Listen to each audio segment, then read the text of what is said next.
I just want them back. I just want them to come back. And if they're not safe right now, that's what's tearing me apart. Everything that happened that morning, I don't know, like I try to go back in my head. I'm just like, I didn't want to do this, but I did it. And everything just kind of like. Felt like you had to? It just felt like it was. I don't even want to say it felt like I had to. It just felt like there was already something in my mind that was implanted that I was going to do it, and I woke up that morning, it was going to happen, and I had no control of it. Why do you think she wasn't fighting? Maybe she was praying, maybe she was just. I read the Bible, it said, like, heard the scripture says, don't forgive these people, for they do not know what they do. My name is Cindy Watts. I am the grandmother of two beautiful granddaughters, Bella Marie, Celeste Catherine Watts. I am also the mother of Christopher Watts, who I will be directing most of my statement to. First, I'd like to begin by recognizing the absolute horror of this crime and acknowledging the devastating loss that both the Rusek family as well as our family have faced. Our families have been irreparably broken by the needless deaths of Shanann, Bella, Cece, and Nico. This is something we will never get over. We will always mourn the loss of our family, and in that we are united in our grief. I am still struggling to understand how and why this tragedy occurred. I may never be able to understand and accept it, but I pray for peace and healing for all of us. Now to my son Christopher, I have known you since the day you were born into this world. I have watched you grow from a quiet and sweet, curious child who Bella reminded me so much of, to a young man who worked hard in sports and later mechanics to achieve your goals. You are a good friend, brother, father, and son. We have loved you from the beginning, and we still love you now. Your Honor, the past 3 months I barely slept because I've been going through a lot of different emotions because I did not see this coming. You went from being my brother, my sister's protector, one of the most loved people in my family, to someone I will spend the rest of my life trying to understand. What gave you the right to put your hands on a woman, let alone my best friend, my beloved sister, your daughters, and your son? Why weren't they enough for you? In the blink of an eye, you took away my whole world, the people that mattered to me the most. Everything in my life I loved, your children. They trusted you. They loved you. They looked up to you because you promised to keep them safe. Instead, you turned on your family. My blood is boiling as I write these last words because they are the last you will ever hear from me. I can't even think of the right words to describe the betrayal and the hate I feel. And to be honest, you aren't even worth the time and effort it takes to put my pen to this paper. I'd like to say to the courts that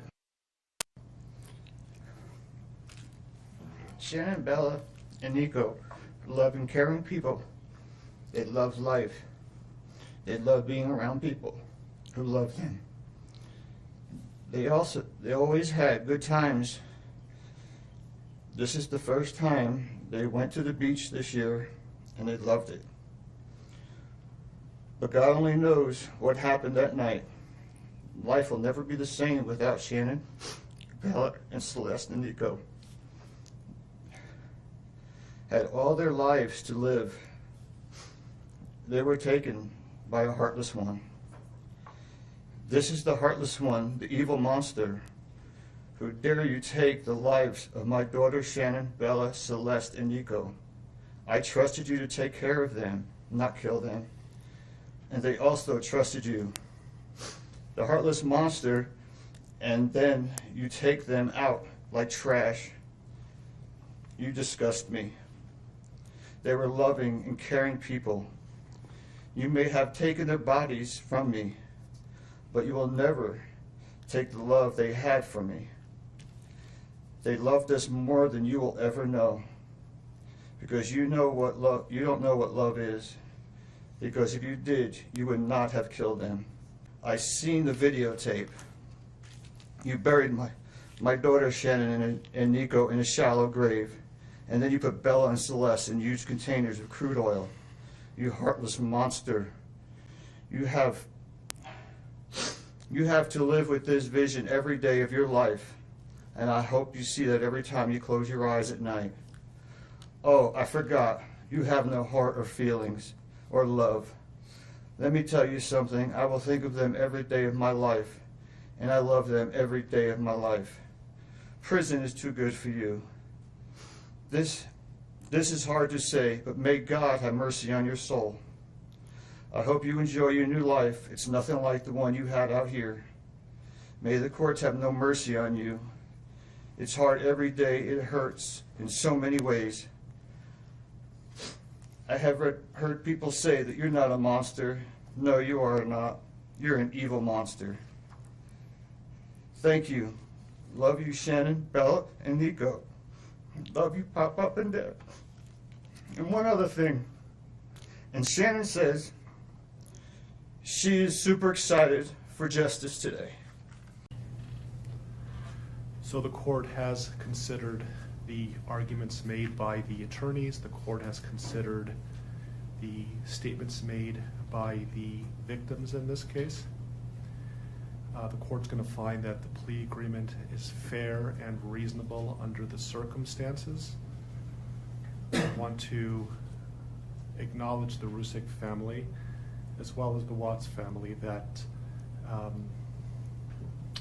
showing mercy on Mr. Watts is understood, and I respect that decision to request that the district attorney not seek the death penalty in this case. Words that come to mind when I hear the evidence in this case are a senseless crime and the viciousness of the crime. And equally aggravating in this court's determination is the despicable act of disposing of the bodies in the manner in which they were done in this case. I've been a judicial officer now for starting my 17th year, and I could objectively say that this is perhaps the most inhumane and vicious crime that I have handled out of the thousands of cases that I have seen. And nothing less than a maximum sentence would be appropriate, and anything less than the maximum sentence would depreciate the seriousness of this offense. So the court is going to sentence Mr. Watts as follows.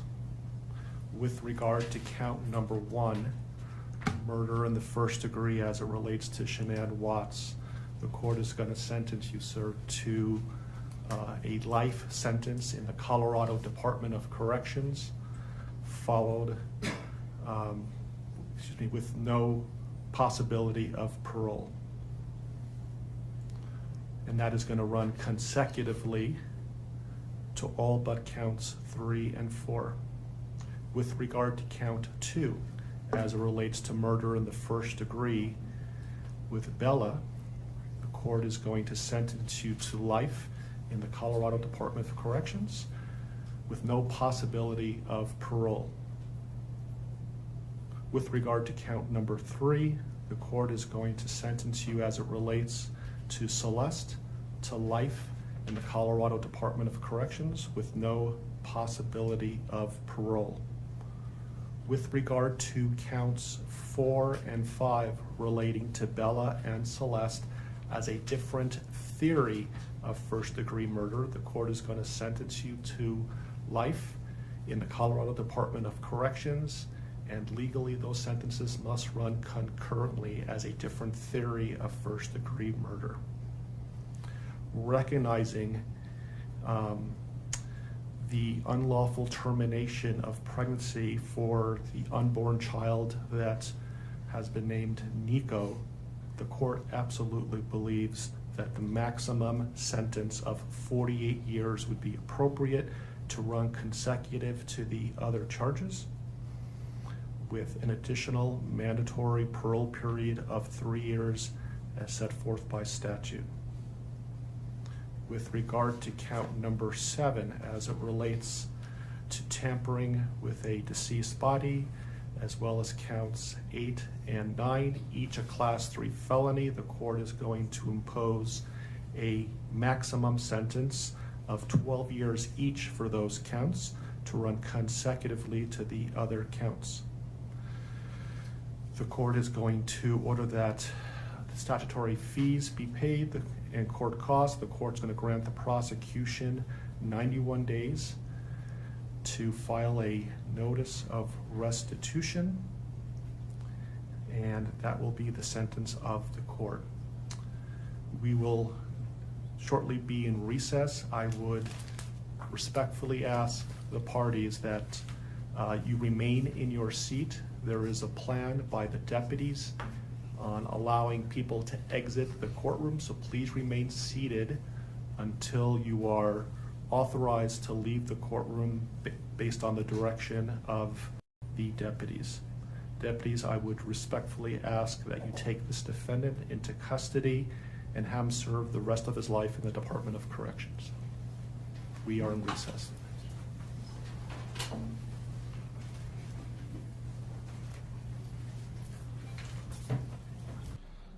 As you all, I'm sure, are aware, the defendant in this case this morning was sentenced to 3 consecutive life sentences, plus a 48-year sentence for the unlawful termination of a pregnancy as it relates to Nico Watts. He was also sentenced to 12 years on each of the 3 Class 3 felonies for unlawful tampering with a deceased body, those being Shanann, Bella, and Celeste. All of those counts ran consecutively for a total of 3 consecutive life sentences plus 84 years in the Department of Corrections. You will see in the autopsy report of Shanann Watts that forensic toxicology testing indicated that in spleen blood there was a blood alcohol level of 0.128. I want to be abundantly and very, very clear about this. This does not mean that she consumed alcohol, nor that she was intoxicated.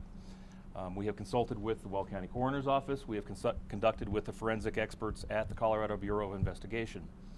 To a person, they have all indicated to us that that blood alcohol level is very, very consistent with normal human decomposition based upon the location and the manner that Shanann and Nico's bodies were buried. Secondly, you will see in the autopsy reports of Bella and Celeste a number of different substances, I think is probably the way, Mr. Blesh, that I want to address those. We have had those examined by both expert chemists as well as the coroner's office because we wanted to make sure that all of those substances could be attributed to the crude oil and the water that their bodies were found in and nothing more. The forensic experts confirmed for us that all of the substances found in those toxicology reports are consistent with being submerged in unrefined crude oil. From our perspective, justice was more than served this morning. The defendant is now headed exactly where he belongs, which is a life sentence in prison without the possibility of parole. How and why? And I don't think he'll ever answer those questions. Like I said in the courtroom this morning, and I think that the Rusick family said it very, very well as well, I don't think he will ever tell us. I don't think he will give an honest assessment of why he did what he did, how he did what he did. I intentionally called upon him to see if he would answer those questions in the courtroom this morning. Both his mother and through their attorney, his father, said that they hope that he will be honest and come clean someday and give us an account of what happened, because I think, like I said this morning, those are the questions that will always haunt anyone who was involved in the investigation, and I don't think that there is ever going to be a satisfactory answer for anyone, not the least of which is the Rusick family. Months after claiming that he was innocent, he finds himself in prison. Take this defendant into custody and have him serve the rest of his life in the Department of Corrections. He will never come out of prison alive. Even though Chris pled guilty to all charges, he never officially confessed to killing his children, and it haunted the investigators that they never knew what happened. Chris Watts reveals the gruesome details of the murders of his wife and daughters. The convicted killer speaks with investigators from inside his Wisconsin prison cell. After being sentenced, Chris was taken to prison to Waupun, Wisconsin, where he's now at the Dodge Correctional Facility.